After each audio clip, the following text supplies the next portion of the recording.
And as the LRA began to move into other countries, Jacob and other Ugandans came to the US to speak on behalf of all people suffering because of Kony. Even though Uganda was relatively safe, they felt compelled to tell the world that Kony was still out there and had to be stopped. I'm here so proud advocating for the people who are back at home. And this change we're going to make is going to last forever. We built a community around the idea that where you live shouldn't determine whether you live. We were committed to stop Kony and rebuild what he had destroyed. And because we couldn't wait for institutions or governments to step in, we did it ourselves, with our time, talent, and money. So we rebuilt schools. The best you can offer a child is by letting them be independent, and that was providing education. We created jobs. I have seen the lives of those who have been hopeless. Now they have hope. And we built an early warning radio network on the front line of the war to protect villages from rebel attacks. To update real time what's happening on a war zone 8,000 miles away. All of this was funded by an army of young people who put their money toward their belief in the value of all human life. They gave a few dollars a month of what little they had to a program called Try, and proved that a bunch of littles could make a big difference. And as a result, the unseen became visible.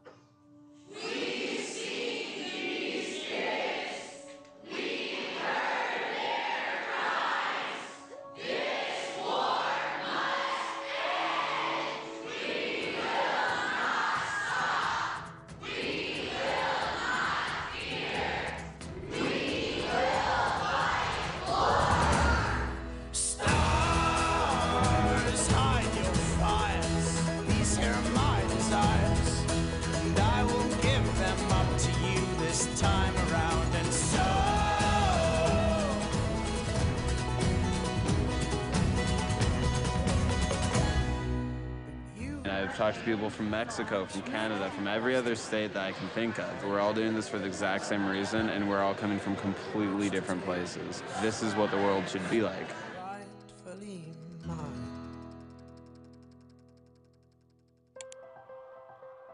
So with hundreds of thousands of people with us, we went back to Washington, D.C., and we met with congressmen and senators, one by one, on both sides, Republicans, Democrats, and they all agreed with us. Joseph Kony's crimes had to be stopped. Of all the problems that are out there, none is more severe than one that mutilates and takes the lives of little kids. These young members of the Invisible Children organization know that no child should live in fear of being abducted or killed. So they were determined to become their voice. They realized that these African children and families were invisible to Washington policymakers, so they decided to make them visible. And what I was told would never happen suddenly became possible. In furtherance of the Congress's stated policy, I have authorized a small number of U.S. forces to deploy to Central Africa to provide assistance to regional forces that are working toward the removal of Joseph Kony from the battlefield. Sincerely, Barack Obama. The surprise announcement came in a letter from the White House. The U.S. President's decision commits U.S. troops to help. Through advice and assistance, not putting Americans into combat, to help the countries of the region end this threat once and for all, then that was a worthwhile investment. We used to think we could not do it, and now when I see we can do it, I am overwhelmed. After 8 years of work, the government finally heard us. And in October of 2011, 100 American advisors were sent into Central Africa to assist the Ugandan army in arresting Kony and stopping the LRA. It was the first time in history that the United States took that kind of action because the people demanded it. Not for self-defense, but because it was right.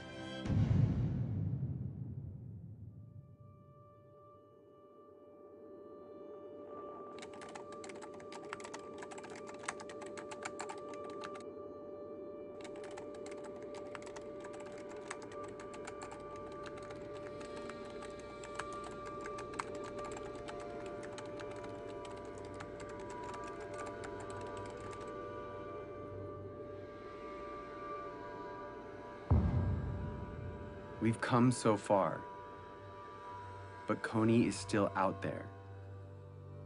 He's recently changed his tactics, making it even more difficult to capture him. And international support could be removed at any time. If we take the pressure off, if we're not successful, he is going to be growing his numbers. People forget, and you got to remind them, and it takes numbers to remind them. And if interest wanes, then it'll go away. And I'd end up standing out there alone trying to do something to support completing the mission. It's got to be 2012. It's not bad for the youth, it's bad for the world if we fail. It's not important just for Ugandan people, it's important for everyone. It's hard to look back on some parts of human history, because when we heard about injustice, we cared, but we didn't know what to do. Too often, we did nothing. But if we're going to change that, we have to start somewhere. So we're starting here with Joseph Kony, because now we know what to do. Here it is. Ready? In order for Kony to be arrested this year, the Ugandan military has to find him. In order to find him, they need the technology and training to track him in the vast jungle. That's where the American advisors come in.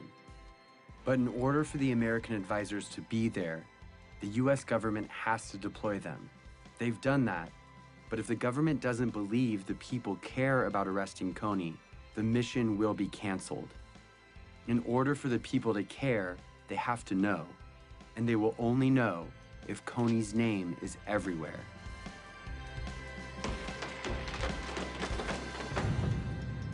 This is the dream. Kony arrested for all the world to see, and the abducted children returned home. Here's the biggest problem. Yeah. You want to know what it is? Yeah. Nobody knows who he is. But I know who he is because I see him on this picture right now. He's not famous. He's invisible. Joseph Kony's invisible. Here is how we're going to make him visible. We are going to make Joseph Kony a household name, not to celebrate him, but to bring his crimes to the light. And we are starting this year, 2012. We are targeting 20 culture makers and 12 policymakers to use their power for good. Let's start with the 20 culture makers. Celebrities, athletes, and billionaires have a loud voice, and what they talk about spreads instantly. I'd like indicted war criminals to enjoy the same level of celebrity as me. That seems fair. That's our objective, is to just shine a light on it. If our goal is to get Kony's name known, the known should join us. We are targeting 20 of the most diverse and influential culture makers to speak out about Kony and make him famous. Oprah, Mark Zuckerberg, Ryan Seacrest, Bono. Then we're going after policymakers, the ones that have the authority to see Kony captured. They decide if the advisors stay or leave. So we need to remind them that in this election year of fighting and name-calling, no matter what side you're on, this is something we can all agree on. If a senator or congressman notices 25 phone calls on any issue, on any given day, it is noted. When citizens, by the hundreds of thousands, start demanding that our government do something, suddenly it becomes in the national interest of the United States government to respond to this problem. We've identified the 12 policymakers that could change the game regarding Kony, so we're targeting them. On our website, we've made it easy to write them directly, call them, meet with them, and get their attention.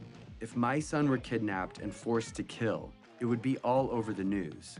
So we are making Kony world news by redefining the propaganda we see all day, every day, that dictates who and what we pay attention to.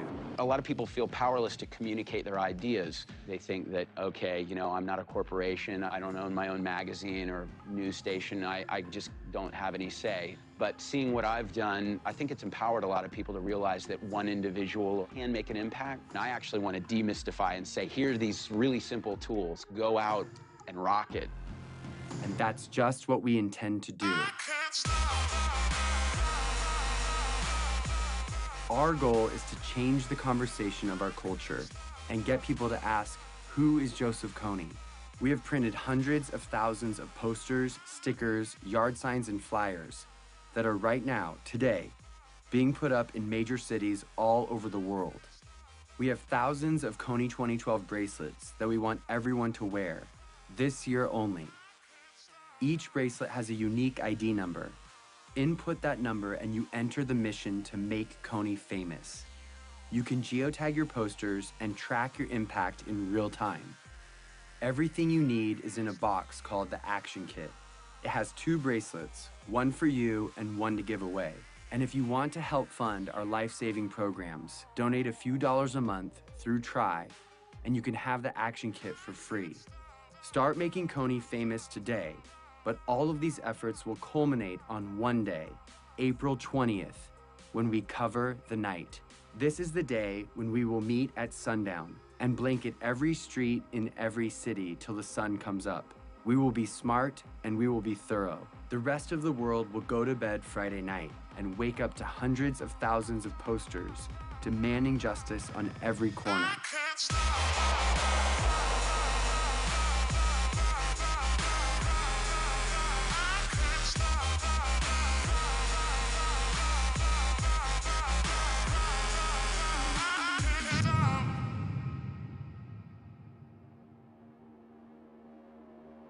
It's always been that the decisions made by the few with the money and the power dictated the priorities of their government and the stories in the media. They determine the lives and the opportunities of their citizens.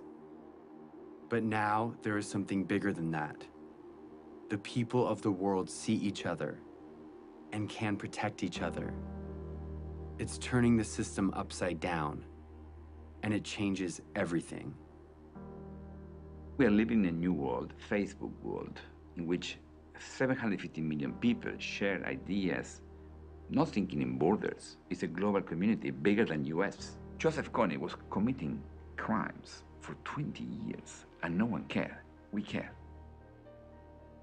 We have reached a crucial time in history where what we do or don't do right now will affect every generation to come.